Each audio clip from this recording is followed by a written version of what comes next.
Bonjour et bienvenue. Aujourd'hui, c'est le 1er août, fête nationale suisse, et on a préparé un article pour l'occasion. Oui, tout à fait. On va explorer un lien assez fascinant qu'on détaille dans cet article, comment la Suisse, bon, pays du chocolat, des montagnes, tout ça, Mhm. est aussi, et ça on le sait moins, le berceau de la bande dessinée. Et comment cet héritage, eh bien, il inspire aujourd'hui le monde du jeu. Exactement. L'idée, c'est vraiment de suivre ce fil, quoi. On part d'un Genevois assez visionnaire au 19e siècle. Rodolphe Töpfer. Voilà, Topfer. Et on va voir comment ça nous mène jusqu'aux jeux de société, aux jeux de rôle qu'on a sur nos étagères. C'est ça, on va parcourir un peu les points clés de notre analyse de cet article qui fait le pont entre ces deux univers. C'est parti alors. Alors, explorons ça, cet héritage suisse un peu méconnu, et puis sa résonance dans la culture ludique d'aujourd'hui. Bon, alors tout commence où? À Genève, avec Rodolphe Töpfer, c'est important de le nommer. Oui, Dès 1827, ce pédagogue, il a une idée révolutionnaire pour l'époque.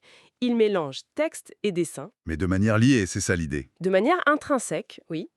Pour raconter des histoires, on pense à Monsieur Jabot, par exemple. En fait, sans le savoir, il pose les bases. Du 9e art. Exactement, du 9e art. Il est tellement important qu'il a même été intronisé au Hall of Fame des Eisner Awards. C'est la grosse référence américaine, quoi. Ah oui, quand même. Et cet esprit pionnier, il est toujours là à Genève, c'est ça qui est intéressant. Complètement, la ville reste un pôle majeur pour la BD. Il y a le grand plus Töpfer, évidemment. Oui, des écoles d'art réputées, des artistes. Zepp, le créateur de Titeuf, chez Genevois. Bien sûr. Et il y a même un projet de musée de la BD qui arrive, hein. Pour 2027, je crois. Donc oui, c'est une vraie tradition vivante. Bien ancrée. Et c'est là qu'on fait le lien dans notre article. Cet héritage, on peut aussi le célébrer en jouant. Ben oui, le lien est assez naturel en fait. La BD, le jeu, ça raconte des histoires, ça crée des univers. L'un nourrit l'autre. Tout à fait. Prenons quelques exemples qu'on cite. Les classiques franco-belges, pour commencer. Oui. Astérix en compagnie, par exemple. C'est un jeu de cartes familial, assez malin. On dit qu'il est fidèle à l'esprit d'Astérix. Mhm. Mais c'est pas toujours si simple, l'adaptation. Ah non? Bah regarde Torgal, l'adaptation en jeu de plateau. Visuellement, c'est magnifique, très narratif, très riche. Oui, ça a l'air superbe, mais d'après les retours, les mécaniques sont peut-être un peu lourdes. C'est le défi, hein, traduire une saga aussi dense en un jeu fluide. Donc plutôt pour les fans inconditionnels peut-être. Voilà, c'est ça, pour ceux qui sont déjà dedans. D'accord. Et puis aujourd'hui, bon, difficile de passer à côté des super-héros, ils sont partout, y compris sur les tables de jeu. Ah bah oui, alors là, l'invasion est totale. Marvel Champions, par exemple, Oui, j'ai joué. un jeu de cartes coopératif, évolutif, très apprécié pour la stratégie, la montée en puissance, tout ça. Très bon, oui. Et si on veut quelque chose de plus familial dans le même univers, Marvel United. avec les petites figurines un peu rondes là, Exactement, les figurines chibi. c'est une super porte d'entrée, très accessible. Et si on préfère les ambiances un peu plus sombres, l'univers de Batman par exemple. Ah, Batman 7. Là aussi, il y a de quoi faire. Et des approches très différentes. Comme.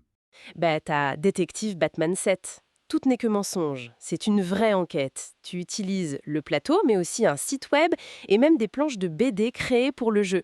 Très immersif. Ah ouais, pas mal. Et puis, à l'opposé, t'as, comment il s'appelle déjà? Batman Gotham City Chronicles. Ah oui, le gros jeu de figurines. Voilà.